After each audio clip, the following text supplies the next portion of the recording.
Hello friends, कैसे हैं आप सब लोग? And thanks for watching my channel. एक और हफ्ता ख़त्म हो चुका है और बहुत इंटरेस्टिंग वीक था, नो डाउट। लेकिन अगर आप आखिरी दिन का चार्ट देखें, ये निफ्टी का फ्राइडे का चार्ट देखिए, एकदम फ्लैट है, 46 पॉइंट ऊपर। वहीं बैंक निफ्टी का चार्ट देखिए, ये भी फ्लैट है, 147 पॉइंट ऊपर। और पिछले 5 दिनों में ये 1% डाउन है। ठीक है, बैंक निफ्टी और निफ्टी जो है पिछले 5 दिनों में ½ % डाउन है।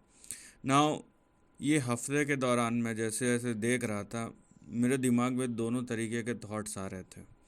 ठीक है, पॉजिटिव साइड पे भी और नेगेटिव साइड पे भी। लेकिन ये भी बात है कि दोनों साइड के थॉट्स आना भी सही नहीं है। उससे आपको डिसीजन कैसे समझ में आएगा, राइट?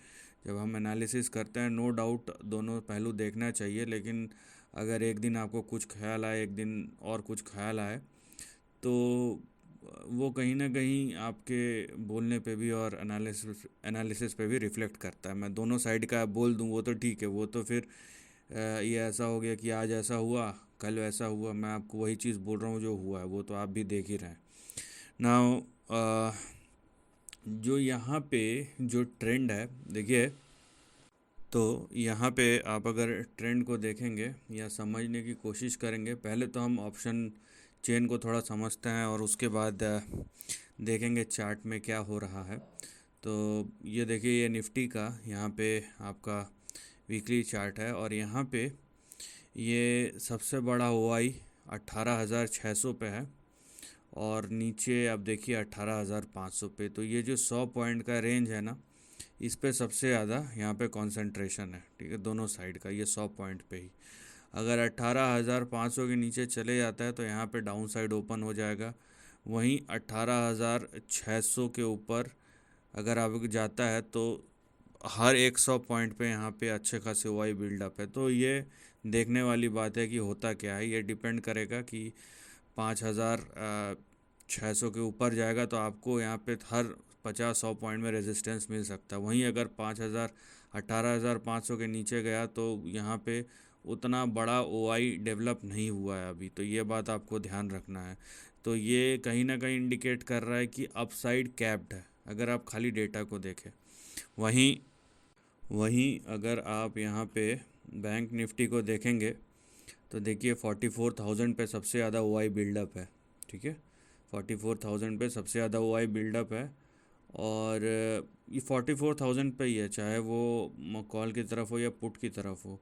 उसके नीचे देखिए पुट की तरफ नहीं है और कॉल की तरफ भी उतना कुछ खास नहीं है। तो 44,000 के ऊपर और नीचे ट्रेंड डिसाइड होगा। तो ये यहाँ पे बैंक निफ्टी पे ज़्यादा क्लियर है कि क्या होता है 44,000 के ऊपर या नीचे। और उसके बाद यहाँ पे ट्रेंड डिसाइड होगा, जहाँ पे निफ्टी पे कहीं ना कहीं कैपिंग जो दिख रहा है 18,500-600 के बीच में दिख रहा है और अच्छे खासे वाई बिल्डअप है वहाँ पे। ठीक है, तो ये एक चीज़ हमें यहाँ पे ध्यान रखना है। नाउ अगर मैं ट्रेंड को देखूँ तो ये देखिए आप, यहाँ पे ये निफ्टी का चार्ट है। अगर मैं ट्रेंड को देखता हूँ तो मेरा ध्यान सबसे पहले आएगा इंडिकेटर्स के तरफ। और मैं अगर इंडिकेटर्स पे जूम करता हूँ, ठीक है, अगर मैं इंडिकेटर्स पे जूम करता हूँ, ये देखिए ओवर बॉट यहाँ पे दिखाई दे रहा है और यहाँ पे मैकडी थोड़ा सा चेंज होता हुआ नज़र आ रहा है। और अगर मैं मंथली वीकली पे जाऊँ तो यहाँ पे भी RSI ये ओवर बॉट जोन पे है। तो मैं यहाँ पे थोड़ा सा वेट एंड वॉच करूँगा। मैं यहाँ पे शॉर्ट करूँ या नहीं करूँ ये बात की बात है, लेकिन यहाँ पे wait and watch better scenario है या बेटर स्ट्रेटेजी होगा रादर देन कि मैं यहाँ पे लॉन्ग करूँ। ठीक है, या फिर आप शॉर्ट करना है नहीं करना है वो आपके ऊपर है। क्योंकि यहाँ पे ये आप देखिए, यहाँ पे ये जो ट्रेंड है, या मैं आपको दूसरे तरीके से दिखाता हूँ। ठीक है, थोड़ा देखने में मज़ा आवे उस तरीके का। तो आप देखिए यहाँ पे, ठीक है, यहाँ पे मैं एक लाइन खींचूँगा, राइट। और ये देखिए ट्रेंड काम कैसे करता है, आपको इसका भी एक एग्ज़ाम्पल दिखाई देगा। ये है आपका सपोर्ट है, ये आपका सपोर्ट है। मैं इन दोनों सपोर्ट को अगर कनेक्ट करता हूँ, अगर मैं इन दोनों सपोर्ट लेवल्स को कनेक्ट करता हूँ तो मुझे यहाँ पे मेरा रेजिस्टेंस मिलता है। ये आपको दिख रहा है यहाँ पे, राइट। तो यहाँ पे मैंने ऐसा नहीं है कि खुद से लाइन इधर उधर से निकाल के मैनेज करने की कोशिश की है। यहाँ पे आपको दिखाई देगा ये आपका सपोर्ट, उसके ऊपर वहीं से फिर ऊपर गया, उसके नीचे आया, फिर जैसे ही इस सपोर्ट लाइन के ऊपर गया तो एक बड़ी रैली आई, फिर यहाँ पे सपोर्ट लिया, फिर एक बड़ी रैली आई, फिर यहाँ पे देखिए जैसे ही सपोर्ट के नीचे गया, लाइन के नीचे गया तो एक गिरावट आई। तो ये कहीं ना कहीं एक स्टेबलिश्ड लाइन है जिसके ओर आपको देखना चाहिए। तो यहाँ पे आप देखिए ये उसी लाइन पे आपका रेजिस्टेंस लेके और वहाँ से निफ्टी में जो भी गिरावट आया है वो दिखाई देगा। नो डाउट यहाँ पे स्ट्रेंथ बहुत अच्छा है कि एक हफ्ते में खाली 95 पॉइंट्स गिरा है, लेकिन फिर भी ये लाइन यहाँ पे काम कर रहा है। अब यहाँ पे अगर आप लॉन्ग जाना भी चाहते हैं ना तो आप वेट कीजिए कि निफ्टी का जो प्राइस है वो इस लाइन को क्रॉस कर जाए, मतलब 18,770 780 या 18,800 के ऊपर निफ्टी ऐसा प्राइस चार्ट चले जाए निफ्टी का। ठीक है, तो ये आपको यहाँ पे देखना पड़ेगा कि 18,800 के ऊपर निफ्टी जा रहा है या नहीं जा रहा है, राइट। तो ये आपको देखना पड़ेगा। अगर नहीं जा रहा है तो यहाँ पे देखिए ये एक रेजिस्टेंस को यहाँ पे रिस्पेक्ट किया है निफ्टी ने, और वहाँ से आपको प्राइस करेक्शन आता हुआ नज़र आएगा। यह सबसे पहली बात है। वहीं अगर ये करेक्शन कंटिन्यू रहता है, यहाँ पे देखिए मैं कोई भी डाउन ट्रेंड की बात नहीं करूँगा, यहाँ पे डाउन ट्रेंड का मतलब मैं क्रैश की बात नहीं करूँगा। तो कम से कम यहाँ पे अगर ये यहाँ पे रेजिस्टेंस के जैसे काम कर रहा है ये लाइन, तो अगला जो हमारा सपोर्ट बनता है वो बनता है 18,127 और 17,988। ये लेवल्स फिर से आपके एक्टिव हो जाएंगे। इससे पहले भी निफ्टी जैसे ही आप देखिए 15 मई के आसपास ये 18,460 470 तक जाने के बाद ये 18,070 से लेके 18,130 के बीच में यहाँ पे आया था। और तब से लेके अगर आप देखेंगे, अगर इसको आप जूम करेंगे तो पिछले 15-16 दिनों में ये 39 या 40 पॉइंट्स ही ऊपर है। अगर मैं क्लोज टू क्लोज प्राइस लूँ यहाँ से हाई और आज का क्लोज प्राइस लूँ तो पिछले 15-20 दिनों में खाली 30 पॉइंट का मूव आया है। अगर मैं यहाँ पे ये जो नीचे से ऊपर गया उसको अगर छोड़ दूँ या एंड टू एंड यहाँ पे मैं ट्रेंड को देखूँ, तो यहाँ पे आपको एक चीज़ ज़रूर नोट करना है अगले हफ्ते के लिए कि थोड़ा सा आप साइडवेज हो जाइए। और अगर आप शॉर्ट नहीं जाना चाहते तो लॉन्ग भी मत जाइए फ़िलहाल, और देखिए कि हो क्या रहा है यहाँ पे। ठीक है, आप अगर 200-300 पॉइंट छोड़ देंगे तो उससे आपका कुछ जाने वाला नहीं है, लेकिन रिस्क बहुत हद तक कम हो जाएगा। वहीं अगर मैं निफ्टी बैंक की बात करूं, राइट, निफ्टी बैंक की अगर बात करूं, निफ्टी बैंक का ट्रेंड है। और देखिए निफ्टी को साथ देने वाले बहुत सारे सेक्टर्स हैं, लेकिन बैंक निफ्टी के लिए नहीं है। और बैंक निफ्टी का आप ट्रेंड देखिए कितने अच्छे तरीके से ये इंडिकेटर जो है नेगेटिवली डाइवर्ज हुआ है ये मैकडी में। और यहाँ पे देखिए स्टोकेस्टिक आरएसआई ये बिल्कुल बता रहा है कि यहाँ पे इंडिकेटर्स प्राइस का साथ नहीं दे रहे हैं, और इस तरीके के बाद कोई बड़ा यहाँ पे मिसहैप हो सकता है। मैं ये नहीं बोल रहा हूँ होने वाला है, हो सकता है। यहाँ पे वही चीज़ देखेंगे, वीकली आरएसआई आप देखिए यहाँ पे ओवरबॉट दिख रहा है।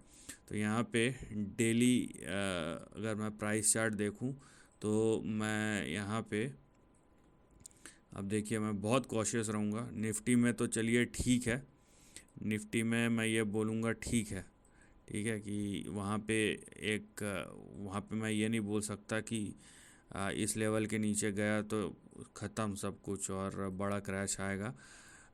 लेकिन अगर मैं रिलेटिवली कंपेयर करूँ तो बैंक निफ्टी फ़िलहाल ज़्यादा यहाँ पे मुझे, अगर यहाँ पे दो मेरे पास ऑप्शन होंगे कि अगर मान लीजिए कि शॉर्ट मुझे लेना ही लेना है तो मैं बैंक निफ्टी की ओर जाऊँगा, क्योंकि बैंक निफ्टी मुझे चार्ट वाइज, इंडिकेटर वाइज और यहाँ पे जिस तरीके से अपने आप को शेप अप किया है वो मुझे बहुत अच्छा लग रहा है।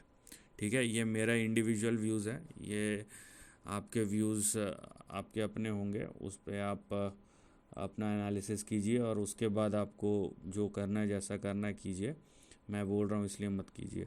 ठीक है, तो यहाँ पे आप देखिए कि बैंक निफ्टी में 44,174 और 44,063, 44,174 और 44,063, ये दो लेवल आपके रेजिस्टेंस है। अगर बैंक निफ्टी इसके नीचे टिका हुआ है, अगर बैंक निफ्टी कंसिस्टेंटली इसके नीचे टिका हुआ है जैसा कि ये है, अगर आप 15 तारीख का डेट देखेंगे और आज का डेट देखेंगे, यहाँ पे आपको निफ्टी में तो फिर भी 30-35 पॉइंट का अपसाइड दिखेगा, लेकिन बैंक निफ्टी में यहाँ पे 220 पॉइंट का डाउन साइड दिखेगा अगर आप पिछले 15-20 दिनों का यहाँ पे ट्रेंड चेक करें।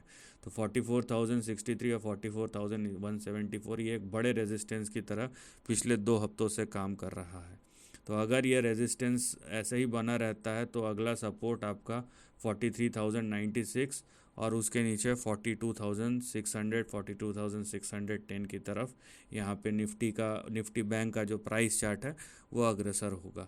तो इसका नो डाउट फाइनेंशियल सबसे ज़्यादा यहाँ पे वेटेज है। निफ्टी में भी उसका इम्पैक्ट देखने मिलेगा ही, तो ये इन्वर्सली मैं आपको बता रहा हूँ, निफ्टी में भी उसका इम्पैक्ट देखने मिलेगा। कंडीशन ये है कि बाकी सेक्टर कितना सपोर्ट करते हैं कितना नहीं करते हैं।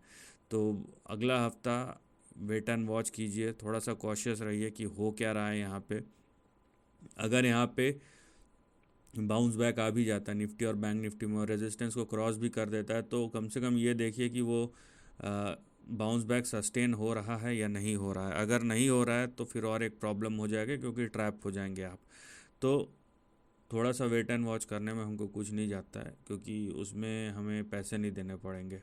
आप एक बार ट्रेड में घुस गए तो वहाँ पे पैसे इन्वॉल्व हो जाते हैं और साथ में रिस्क, तो आप दोनों को ही अवॉइड कर सकते हैं ऑब्ज़र्व करके। लेकिन यहाँ पे ये देखना बहुत ज़रूरी है। देखिए मेरे दिमाग में और एक स्ट्रेटजी था, लेकिन वो काम कर रहा है या नहीं कर रहा है वो अभी करंट प्राइस एक्शन पे डिपेंड करता है और अभी कैसा ट्रेंड शेपअप होता है उस पर डिपेंड करता है। ठीक है, पिछले कई महीनों से मैं वो दिमाग में लिया हुआ हूँ, मैं खुद ही नहीं फॉलो कर रहा हूँ उसको। उसका रीज़न ये है कि ट्रेंड में स्टेबिलिटी कहीं ना कहीं जैसे ही ये बैंक निफ्टी जैसे 42,600 के ऊपर गया, निफ्टी 18,000 18,300 के ऊपर गया, यहाँ पे फटीग आना शुरू हो गया है। तो ये फटीग कंसोलिडेशन में कन्वर्ट होता है या करेक्शन में कन्वर्ट होता है, ये एक चीज़ है जो मुझे भी उस पर कंफर्मेशन चाहिए, फिर मैं कुछ बोल सकता हूँ। ठीक है, तो एनीवेज बात की बात बाद में, लेकिन अगला हफ्ता थोड़ा सा ट्रिकी हो सकता है। अगर ये क्रॉस नहीं किया ऊपर, देखिए पानी अपना रास्ता बना ही लेता है, उसी तरीके से इंडेक्स को आप एक जगह पे बहुत देर तक नहीं रह सकते, बहुत दिनों तक। तो 2 हफ्तों से निफ्टी हो या बैंक निफ्टी हो, एक तरीके से फ्लैट टू पॉजिटिव या फ्लैट टू नेगेटिव ट्रेंड है, तो ये कहीं ना कहीं अपना रास्ता बना ही लेगा। तो देखिए कि रास्ता किधर की तरफ है, उसके बाद अपना डिसीजन लीजिए। So this is the end of the video, thanks for watching.